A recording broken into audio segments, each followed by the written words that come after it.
The old Doane Stuart building is up in flames. The fire started just before 6 right in Albany. You can see drone video. Absolutely incredible. Those flames just shooting into the sky. This was taken by viewer Josh Benitez. You can just see the flames engulfing that building, and you can see the steeple fire from miles away. We have a crew live at the scene right now. Taniqua Penix has been on the scene for several hours now. She is as close as they'll let her be. Tia, what can you tell us about what you know so far? Well, good evening, Rachel. I'm here right behind the 4 Points Hotel, and that fire, as you mentioned, is right across from me here at the old Doane Stuart School. Now, according to Google Maps, that's about 800 feet from where I'm standing. And then we have the fire hydrant right here where you see the firefighters. They've been going back and forth, back and forth. Now, take a look at it from a higher angle. This is that drone footage we received from one of our viewers. And here you can see the magnitude of this fire and how high the flames are. We spoke with Mayor Kathy Sheehan, who says the building is a complete loss, but it is a vacant building, so they don't believe that anyone was inside or that there's any injuries. Sheehan tells us the steeple has collapsed into the building and they expect more collapse. So this fire is still very active. It's all hands on deck. That's why we weren't able to hear from the fire chief, but I'll have another update for you later in the show. For now, reporting live in Albany, Taniqua Penix, News Channel 13 with coverage you can trust. Rachel? Taniqua, thank you. And as she mentioned, we'll hear from her later in this show. Here's the location of that fire and where Tia is as well. It's where the old Doane Stuart School is at 451 Southern Boulevard in Albany. There are road closures because of this as well. The Selkirk Fire Department has closed Route 9W at Corning Hill. They announced that closure around 7 o'clock tonight. They ask everybody to avoid the area while the Albany Fire Department is working on this.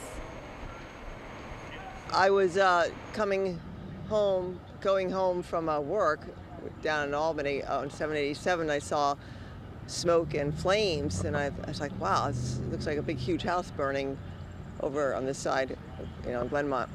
So when I came around, came up on 9W, I saw the fire, and I pulled in over here and walked. We saw it was the Doane Stuart School. Obviously, a lot of people have seen this tonight. We have a photo gallery set up on our website if you want to see additional photos of these flames, but we can see it on our traffic cameras as well. Part of our team coverage here tonight. This is a look at 787 at exit 2 around the Port of Albany, and they have it in night mode, so black and white, but you can see the flames going into the sky here, the smoke billowing out as well. So if you're driving along here, you're wondering what in the world that is. It's that old Doane Stuart School that is on fire right now. Let's talk about these wind gusts that we're seeing right now in Albany. 15 miles per hour, which isn't terrible when it comes to fighting a fire. Not ideal. It's going to dip and get more intense as we head throughout the night here tonight. 13 miles per hour by 10:30 tonight or so. And then as we get down into the midnight hours here, it's going to be staying that way, staying pretty steady, heading into 2:30 a.m. as well. So that's something that fire crews have to deal with. The good news is that the fire crews do have rain on their side. You can see this band of rain coming through our area. This is the second wave of what we have been dealing with all day today. Unfortunately for the fire crews, we are on the back end of this here, part of a much larger system spanning several states here tonight. So when it comes to hour by hour, we are dropping down now. 48% chance of rain at 10 o'clock, getting down to 24 by midnight, and then very little rain chance heading into the evening. So you heard Taniqua talk about how this is still an active firefight. That is very much the case. Rain is no longer going to be helping them very soon here. Current temperatures, the good news is that they are not dealing with bitterly cold temperatures. We have reported on fires in the past where fire crews have had to deal with just the absolutely bone-chilling temperatures, making it hard to fight those flames. That's not going to be the case. It's also not extremely hot. When I covered wildfires in southern Oregon, we were dealing with 100-degree temperatures, which makes fighting fires all the more difficult. Not the case here tonight. So that is the good news. We are going to keep on top of this fire throughout the evening tonight, and we have the latest on our website, that is WNYT.com. We've been live streaming at the scene for almost 2 hours now. Make sure you sign up for our push alerts. We've been sending those to you throughout the evening as well. We will keep watching this, and Tia will bring us live updates as we head into tonight. But in other news tonight, an infant is assaulted by a teenage relative. The baby is alive, but has multiple serious injuries. A captain and a sheriff for Saratoga County tells us, quote, "There is nothing more heinous than victimizing our most vulnerable." The Saratoga County Sheriff says he'll go to any length to bring justice for the baby. Tessa Bentulin reports. Overnight on Sunday, Saratoga County Sheriff's deputies got a disturbing call about a baby boy in Milton. When the call came through, the breathing was a concern. Captain Jeff Brown says this 19-year-old is accused of violently assaulting a 3-month-old. Jacob Krall is a relative of the infant and lives in the same household, but the sheriff's office will not specify beyond that. Krall was charged with assault in the 2nd degree. Why these people do these things when they become frustrated or angry, I don't know. I can't explain that. But the child is certainly defenseless and doesn't deserve anything like this. Brown says it all happened here inside a home at Forest Hills Trailer Park. 5 people were home at the time of the incident and performed CPR on the baby before EMS arrived and took over. Brown tells us they're still investigating what led up to this horrific incident. We don't believe that there was any other adults involved. We believe it was the defendant and the child were the only two in the room at the time when the injuries occurred. That was Tessa Bentulin reporting. Captain Brown says the baby is being treated at Albany Med. He says it's too early to tell if the injuries will have an impact on that baby. The Montgomery County Sheriff's Office recovered crack cocaine and oxycodone pills during a traffic stop. Sheriff deputies tell us they recovered these drugs after pulling over a car on State Highway 30 in Amsterdam. They arrested 33-year-old Brittany Esposito and 46-year-old James Dean, both from Gloversville. Tonight, they're facing felony possession charges and are being held in the Montgomery County Jail. Tonight, you can help the Glens Falls School District decide its new mascot. The final choices are between Knights, Wolves, Black Bears, and Hawks. The recommendation will be made by the end of the month or at the beginning of April, and the new mascot will be announced in June. This deadline is to abide by the state education department's requirement to remove Indian mascots. If you want to cast your vote, head to our website. We have a link set up for you. Well, how long will it take and what will it cost to guarantee safe drinking water for all New Yorkers? According to environmental advocates, the cost may exceed $1.5 billion. And according to everyone, time is of the essence. Dan Levy has more from the Capitol. Pointing out their belief there is no such thing as a safe level of lead exposure in drinking water. Environmentalists also point out there's no acceptable excuse not to replace lead pipes as quickly as humanly possible. The concern is that millions of New Yorkers may be at risk. There are at least 360,000 lead pipes still delivering drinking water to New Yorkers. They're going to be in almost every old city across the state, in Albany, Schenectady, Troy. Let's be clear. There is no safe level of lead in water. None. Lead poisoning in children has been linked to hyperactivity, mood swings, and violent behavior. We want to save the lives of all of the children. We want to save their health. Toward that end, advocates are urging Governor Hochul to earmark $50 million in this year's budget for lead pipe removal. Without this funding, these lead lines don't get replaced. And the damage that we're talking about is very real. It's not just the Flint, Michigans. People understand water matters. We got the lead out of gasoline a number of years ago, and we haven't gotten the lead out of water. What's wrong with that story? The story is, when it comes to underground infrastructure, the solution won't come overnight. It's going to take time, it's going to take strategy and a process, and it's going to take financial resources. Environmentalists also point out that $50 million represents just a mere down payment on the project, reminding folks that it needs to be part of the executive budget every year moving forward until the job is done. At the Capitol, with coverage you can trust, Dan Levy, News Channel 13. Dan, thank you. Cancer patients in Albany Med receiving a spring surprise. The American Cancer Society gave gifts of flowers and stuffed animals to Albany Med cancer patients today in memory of Dr. Raymond Walsh. Walsh worked at Albany Med in the pediatric ICU for 30 years. The daffodil is given out because it represents hope and joy. This year, the organization partnered with Double H Ranch in Lake Luzerne, which is where Walsh volunteered as a physician. I know he'll always be remembered for bringing that joy and hope and sunshine to so many people who needed it most, and that's really what Daffodil Days is about. It's kicking off spring. It's the first official flower of spring, so when we were looking to do it in memory of him, we knew we had to partner with Double H to make sure that we were including the children as well, because that was really his area of focus. The money raised through that program supports research, patient services, and other programs within the American Cancer Society. Well, when we come back, we are going to take another look out at this fire. We have had this live shot up in boxes throughout our newscast, and we will continue to do so you can keep tabs on this massive fire burning at the old Doane Stuart School. Again, it's at 451 Southern Boulevard in Albany.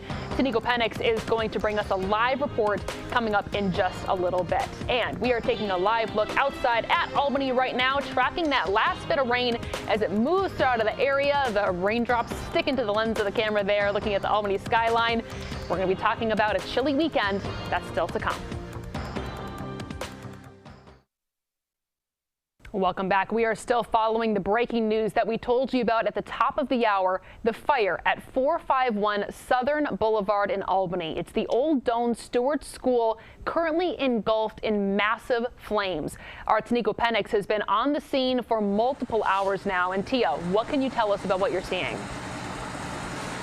Well, hey, Rachel, the flames from this fire are still just as high and showing no signs of slowing down. It's an all-hands-on-deck situation, which means the fire chief is not available to speak, or the director of the codes department. Now, Mayor Sheehan tells us they are here, they're monitoring the scene, but the fire is so huge they can't even begin their investigation. She tells us the building is vacant, so at this time she doesn't believe there are any injuries, but she says the building, it's a complete loss.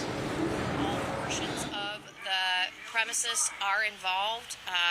The steeple has collapsed into the building, and we continue to see more collapses and are expecting more collapses as the fire department continues to fight this fire tonight. And the mayor goes on to tell us that the firefighters are also good at this time. There's no injuries with firefighters, and they're just right now they're on a mission to put this fire out. I'll have another update for you later in the show. For now, reporting live in Albany, Taniko Penix, News Channel 13 with coverage you can trust. Rachel? All right, Taniko, thank you so much. And again, we have been keeping tabs on this. This is that traffic camera that I showed you earlier. Again, 787 at exit 2, right around the Port of Albany. And you can see that plume of smoke here in night mode, so black and white, just coming up out of the trees here. So if you're driving along 787 and you see that, that's what it is. It's the old Doane Stuart School. And we have wind gusts that are going to be a factor throughout the evening. Not terrible, sitting at 25 miles per hour on 10 o'clock and then dying down a little bit, but staying a little bit steady, something that fire crews will have to be mindful of here. The good news is that we've had some rain, so things are a little bit wet out there. If we can take graphics full here, we are on the edge of the rain, however, so it's not going to be a factor very long. It's going to be something that is dying out here. And I don't know if we have boxes where we can show video of this fire again. If that's able to be pulled up, great, I'll take it. If not, that's okay too. But this is a part of a much larger system. A zoom in here of where this rain is impacting. You can see that band moving on through. Not super heavy, not causing any problems with flooding or accumulation really, but something that might be helping the fire crews. Things aren't bone dry, which is definitely going to be a benefit. All right, I'm hearing we do have video. Let's pull up video of this fire here. Incredible footage that we're seeing coming into our newsroom here tonight. Again, this is of the steeple that was on fire earlier. You heard the mayor talk about that. And then there is a clip as well where the very top of this steeple does collapse in on itself. I'm not sure. There it is right there. You can see it topple over. This was earlier this afternoon. We had several photographers out on scene earlier tonight. You can see right there. Topples over, and the mayor was talking about how more collapses are possible and are imminent. So we are watching this as we head into the evening hours. Breaking this down hour by hour here, we have this rain moving on through, and that's going to get out of here before we get to midnight. So if the rain's going to be a benefit in the firefight, it's going to have to happen before then. Midnight moves on out here, and in its place come a lot of clouds. 8 o'clock Friday morning, your commute not going to be any issues. We are going to be seeing those clouds, though, and they will stick around through lunchtime and through the evening hours, clearing just a little bit here before dinner time or so. So Friday looks like it'll be a very pleasant day. Tomorrow, I know we're going to have a busy day, bringing you the follow-up on this fire. But if you are heading to work or heading home, not going to have any problems weather-wise. Heading into Saturday, that's when things get a little bit more interesting. We have a lot of colors on the map here for Saturday. This is now 10 a.m. and we see the beginning of this system start to move in. Still a little bit far out to determine exactly how much snow versus wintry mix versus rain we're going to get. That's something we're going to keep an eye on as we head into the weekend. So what I want you to take away from this is that it's just going to be messy for right now. Tomorrow we'll have a better idea heading into Saturday of exactly who gets what. Right now, takeaway is that it's going to be a little messy. This is 10 a.m. as we head into 2 o'clock. This model showing some wintry mix, some snow up north, some rain down to our south here, and that will move on out throughout the afternoon into Sunday morning.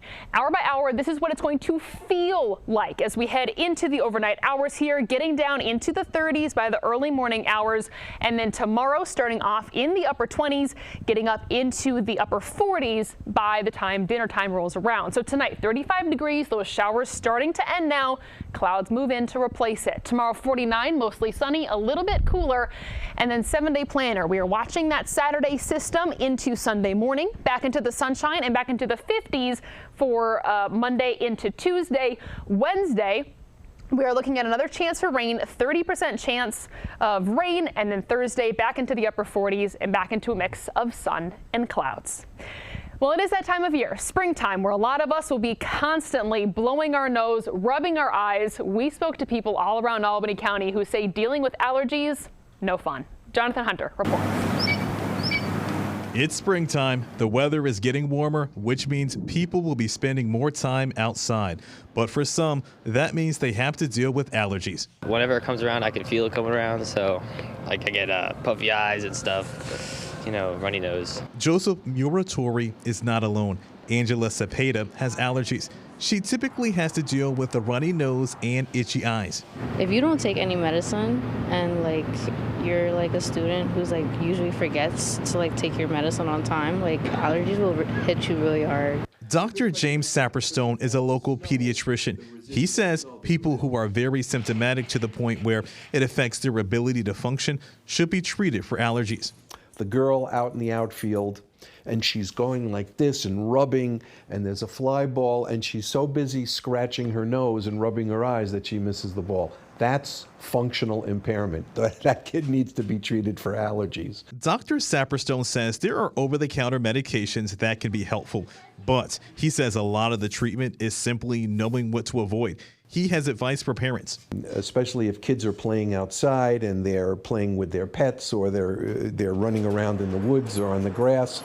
At least when they come inside, have them change their clothes and maybe take a bath. And locally, people have a simple wish. Are you hoping that this allergy season is pretty good, not too bad? Oh, I mean, for the benefit of everybody, I hope it's not too bad.